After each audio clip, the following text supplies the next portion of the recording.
and welcome to Your Caribbean News and Culture. This week, we're indulging in a culture chat for the whole show.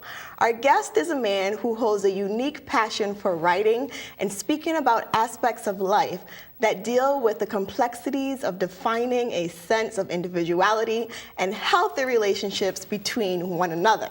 His 2011 debut book titled Women Are Stupid and Men Are the Reason challenges readers to admit, deal with, and overcome challenges many all too often face in relationships.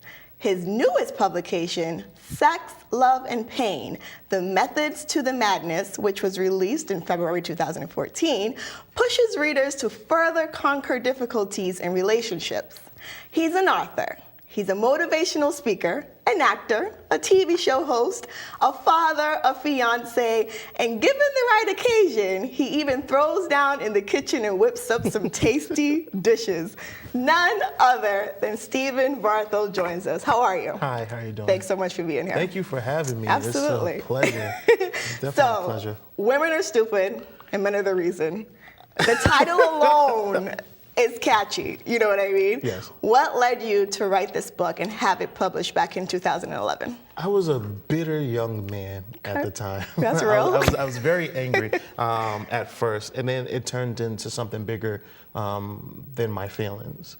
I stopped blaming all women for the problems that we were going through, and I seen some men at it as well, and I'm like, we have to stop blaming each other for why we're acting a certain way within our relationships. And so instead of just getting on women, I got on both men and women in the first book. The first chapter hits you right in your mouth. Absolutely. Now, that was actually one of my questions for you. Why is it women are stupid and men are the reason versus men are stupid and women are the reason? In all honesty, because it's for reading purposes. More women read than men, especially today in 2014. And at that time in 2011, I wanted to do something that was controversial. And so my mom was like, okay, just use your experiences and everything that you see and use it to your best advantage of coming up with a title. Right. Because it started off as a blog and it started off as YouTube videos and at the time MySpace videos, and I just kicked it up a notch. Right. And just put it all together and like it just worked. There you go. Now, the concepts in the book, how did you, I can imagine, of course, some of them you've endured yourself. Yes. But how did you go about gathering such information? From a comedic side, in a way, you know, clowning with friends during gatherings and everything.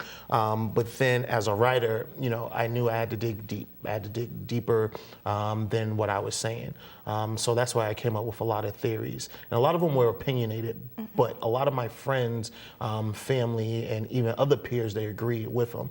Like, we have to get a lot of our stuff together because we're messing up in all aspects. We don't know how to date anymore. Right. We're afraid of love. We're afraid of marriage.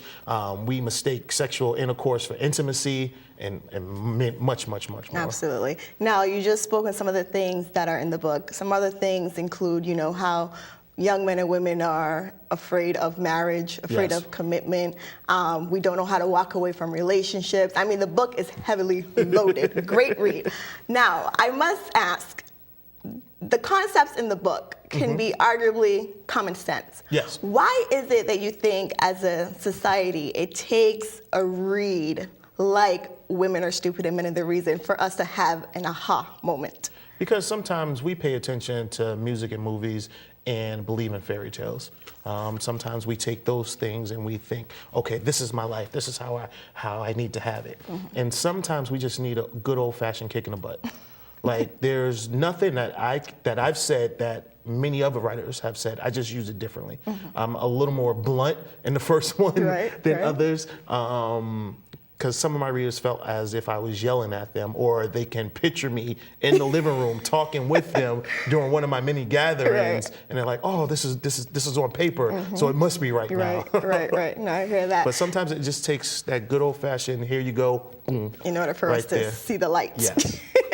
All right. Now, do you find that the issues that you've seen that people go through in relationships, do you find that there are cultural differences or social economical differences or race differences, or is it across the board? Somewhat. There's a lot of things that are across the board, like especially when it comes down to love and to marriage. And we're all different, you know, especially when it comes down to race. We're definitely different. We do things differently. We were all raised differently. I do believe that in African American culture, I've learned that we as men, we're kicked down in a way only because we did it to ourselves.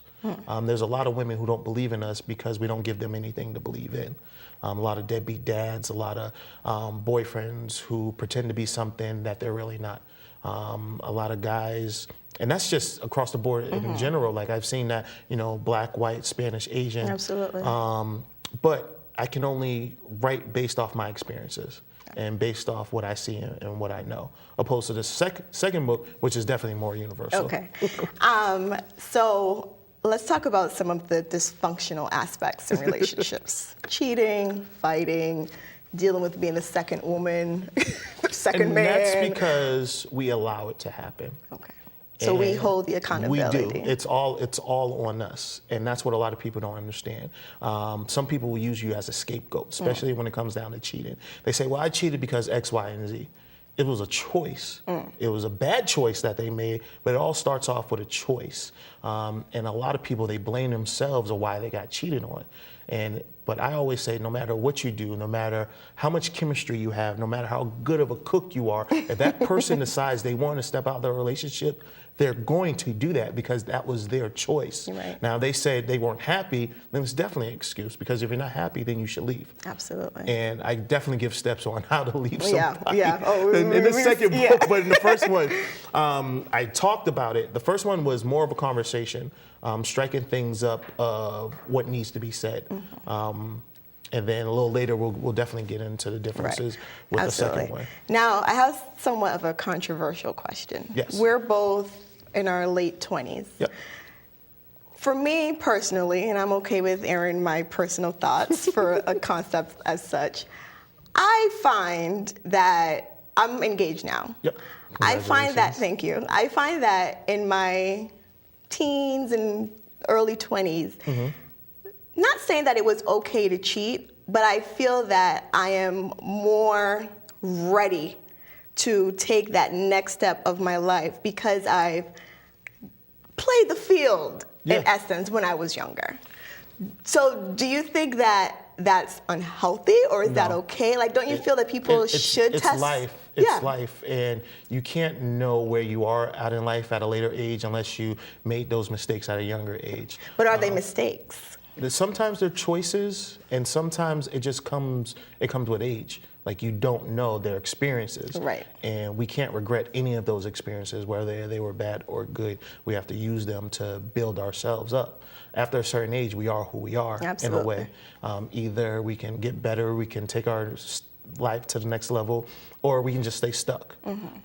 But between the ages, I'm gonna say 18 or 25, those are the years where you may seem like you're ready, but how can you know that you're really ready if the only flavor that you tasted was chocolate? Right. You never know if you love vanilla or Right. caramel or things like that. Right. But there's ways of doing it, and I know as a younger man, I made those mistakes myself, and I write about that. Like, I am not afraid of the truth about myself. And I think the more we accept our truth, the better off we are. We're so worried about being judged, and like, we've all made those mistakes, especially fresh out of high school and college, or even as younger adults. For the record, I met my fiance at 18, so I stopped at 18.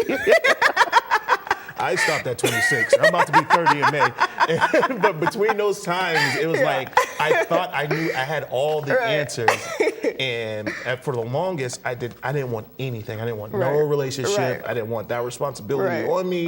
You know, and then when we get hurt, then that makes it even so much easier and worse at the same time. It's easier to push people away, but it makes your life, you block yourself away from so much that you can really experience. Absolutely. And it's a generation thing. The earlier generations, they were known for getting married at a younger age and staying together for years and decades, no matter what. Through. But now we feel as if okay, I'll get married at this age and we'll get this plan. And on a spiritual level, it's just like, once we come up with a plan, God laughs at that plan sometimes. Because he has his own, Exactly. and we have to go by his, you know what, that was not written in the essence that I had you for, so I'm going to take you through this storm. Exactly. And a lot of us, we don't know how to ride the waves of that storm. Now, do you think cheating is a learned behavior, or is it in some people's DNA? It's a learned behavior. A lot of people don't know what true happiness means, or they're afraid of it. What happens is sometimes we get hurt and we have this mentality, okay, I'm gonna hurt you before I get hurt again, which is terrible. And sometimes people, the lust and their feelings, get in their way to cloud their judgment, especially if a relationship isn't as strong as they think it is. But even like I said earlier, it could be strong. It could be as strong, but to one person and not to the other person. And so we all make mistakes. We all make those bad choices. Some just make it more than others, and some just don't know how to learn from it than others, and it's ridiculous at times. Now, when you wrote the book, what would you say the one thing was that you wanted your readers to walk away with? That they are not in it alone.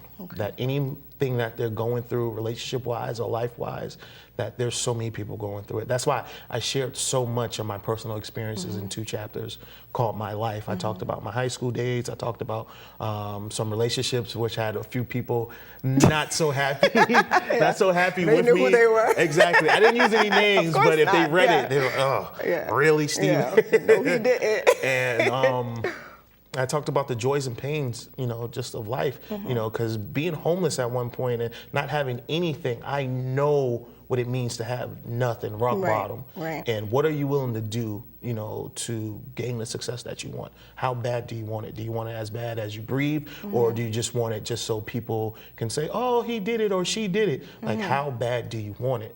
And some of us, we say we want it bad, but our actions show totally differently. Absolutely. Now, speaking of some of your success and your personal experiences, you're a dad. Yes, I am. And you're newly engaged. July Congratulations. 19th, we get married. Thank you. Congratulations. The wedding planning is, I know, I can imagine. But having said that, with the book you've written, the 2 books, we'll get to the second one shortly, do you find a sense of pressure to keep your relationship afloat, given the information you put out there? In a way, I did. Especially, You no longer do? No, I don't. At one point, I did because I felt like what I was talking about and what I was writing, I was putting on a pedestal to, perfection. Stephen has to be perfect with every relationship that he has. And in transition between the first one and this one, like I had a totally different relationship before, about 1.5 years ago, and I'm with someone else now. And so I subconsciously, I'm like, how are people going to read this new book? I'm in a new relationship and things like that. And now I have kids. And it's like, okay, what are people going to think? But then someone told me, it's like, you cannot worry about what other people think.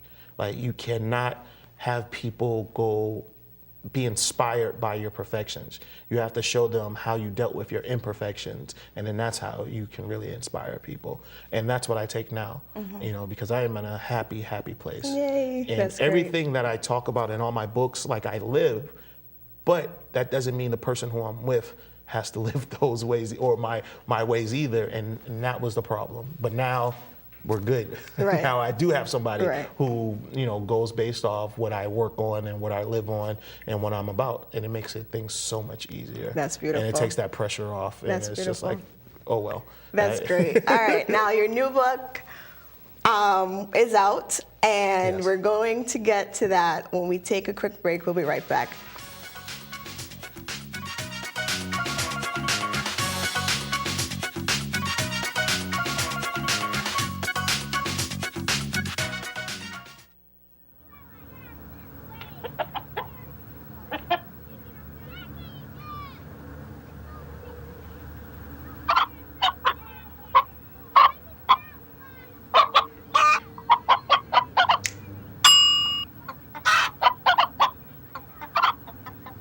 Separate raw meats from other foods by using different cutting boards. 3,000 Americans will die from food poisoning this year. Keep your family safer. Check your steps at foodsafety.gov.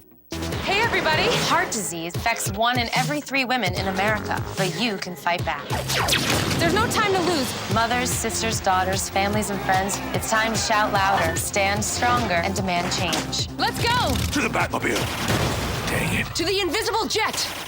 Dang it. Together, we can put an end to heart disease. It's time to go red for women. I could use your help. Yeah! Learn more from the American Heart Association at www.goredforwomen.org. Michael Adams? Here. Michael Adams? Here. Michael Adams.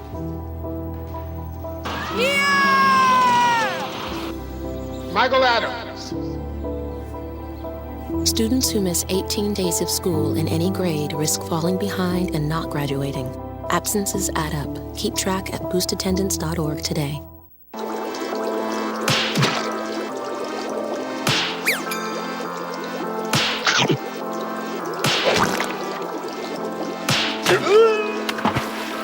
Kids will spend 57 minutes making me go splat.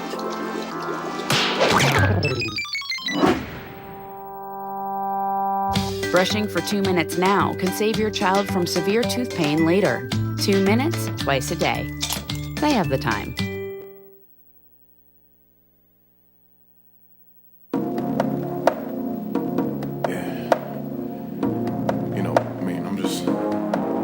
I'm gonna keep it all the way 100 with you. I want it all.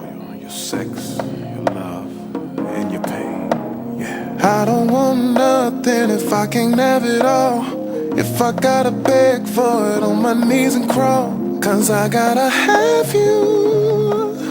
Girl, I gotta have you. Tell me what you like. We can fuss and fight all day, but trust we gon' be sexing all night. It don't matter, girl, I'm down for whatever. Ride with you through any kind of weather. Girl, just give me your sex, love, and pain. Oh, I want none of your sex, love, and pain. How can you not jam to that song, right? Welcome back, everyone. We've been chatting with Stephen Barthell, author of the publications Women Are Stupid and Men Are the Reason, and the newly released Sex, Love, and Pain, The Methods to the Madness. Yes. Another catchy title, bro. I mean, all right, what are the methods to the madness? Talk to us about the book, why it is a must read, and what makes it different than your first book. It's in your face, just like the first one. It's a little more censored this time around. I wanted a more universal appeal. Where the first one I was definitely cussing people out, but this one really I gave more facts from other authors and from doctors and psychiatrists, because I know with readers they love that type of stuff. They're like, okay, why should I read this? Right. You know, it's coming from Stephen. I believe if I say one thing and if another writer or a personality like a Tyrese says something, we can say the same thing. Right. People will listen to him a little bit more than with me. The methods to the madness, I give ways of, if you're not happy of breaking up with someone the right way and what's not the right way, like I give those steps. Another thing that I talked about was intimacy. Like a lot of people mistake sexual feelings for intimacy, where it's a mental, it's spiritual, it's emotional. A lot of men feel like we want submission, but we don't understand that we have to be submissive ourselves. It's a give or take type of thing. We have to be better men. There's a chapter called Franchise Player in there, dedicated to us as men.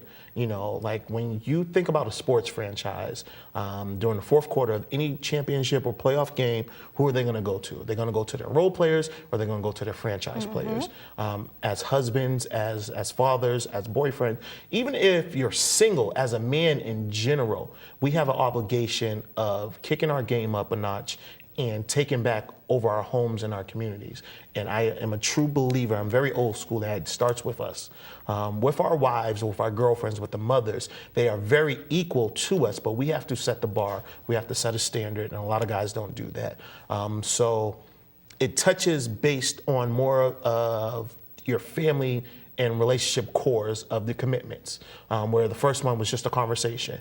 But now I'm giving you steps, okay, this is how you do it. This is how we don't go crazy, hence the term methods to the madness. Because there is a method to it. It's a lifestyle, in order to have a healthy commitment, have a healthy friendship, even with yourself. Absolutely. I talk a lot about that too.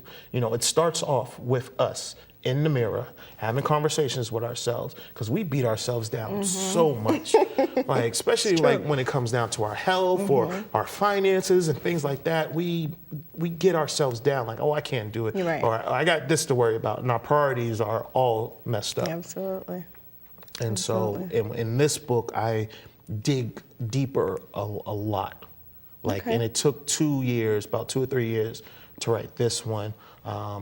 And like I said, maybe a year and a half, 2 years ago, I was in a different relationship, and it was going to be totally different. This book was going to be called "Women Are Still Stupid," and then another reason.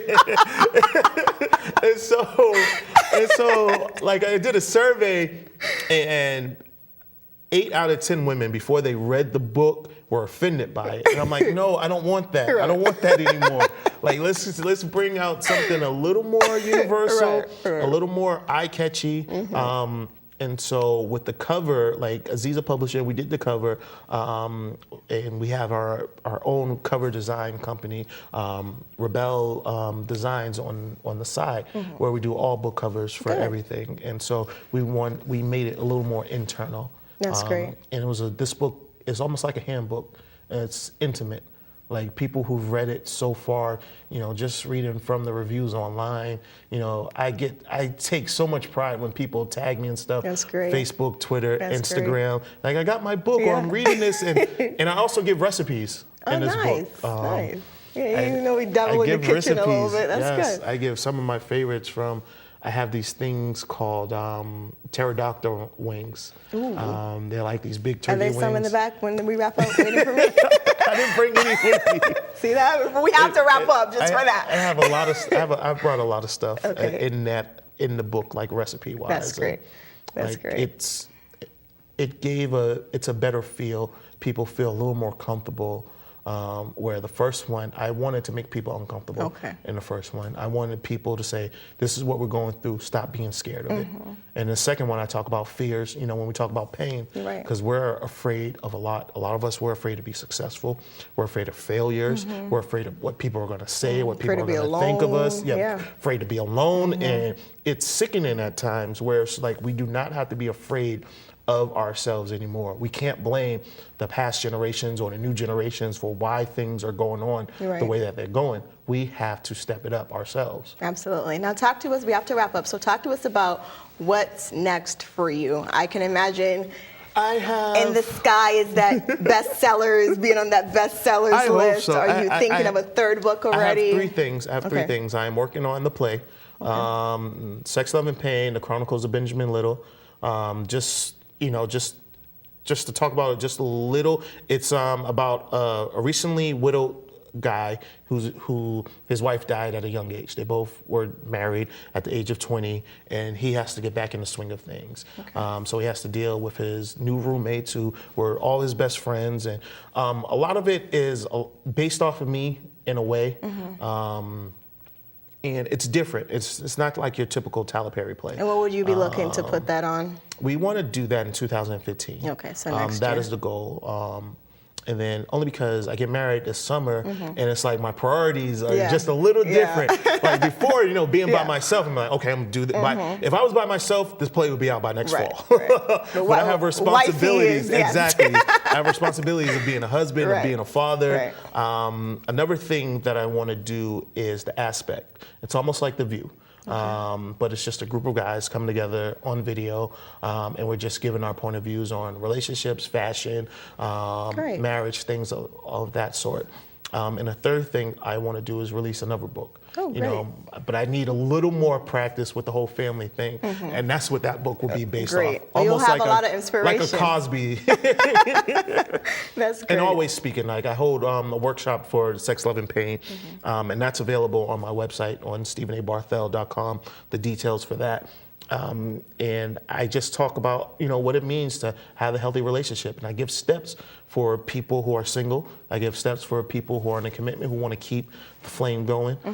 Because I truly believe in the 3 C's of life: chemistry, consistency, and communication. You have those within your commitment. They're not going to be perfect, but it helps out so much.